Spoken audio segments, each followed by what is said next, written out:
Madame la Présidente. Je tiens avant tout, au nom du groupe Modem et démocrate apparenté, vous remercier, Monsieur le Président Directeur Général, pour votre présence ce matin. Je souhaiterais orienter mon intervention sur la question du fret ferroviaire. Comme vous le savez, le gouvernement a présenté en septembre la stratégie nationale du développement du fret ferroviaire, laquelle a d'ailleurs repris un certain nombre des recommandations du rapport du Conseil d'orientation sur les infrastructures, dont je suis membre.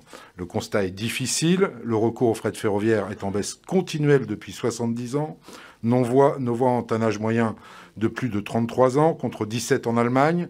Les voies de service et de relais de train sont particulièrement vétustes et notre réseau capillaire est lui aussi dans un état déplorable, malgré les millions déjà engloutis pour seulement le maintenir à flot. Enfin, nous manquons de terminaux de triage et multimodaux.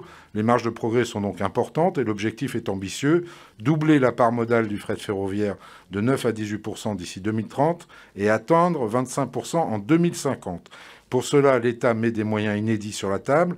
Je souhaiterais donc avoir votre sentiment, voire un point un petit peu plus précis d'étape, puisque vous l'avez évoqué, le fret ferroviaire, mais en allant un petit peu plus dans le détail, quelques mois après la mise en place de cette stratégie nationale, alors que les premiers chantiers doivent être lancés. J'aimerais aussi vous parler du projet CAREX, lequel, pour résumer, poursuit comme objectif d'utiliser les voies à grande vitesse existantes, principalement la nuit, pour transporter des marchandises entre des points stratégiques, notamment les aéroports.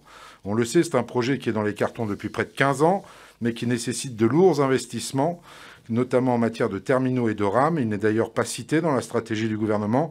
Je souhaiterais tout de même avoir votre sentiment à ce sujet, tant en matière de pertinence que de possibilité de le voir ou non un jour mis en œuvre, sachant que plusieurs logisticiens de type FedEx ou UPS sont en train de s'associer pour présenter au premier trimestre 2022 un plan sur ce projet. Je vous remercie.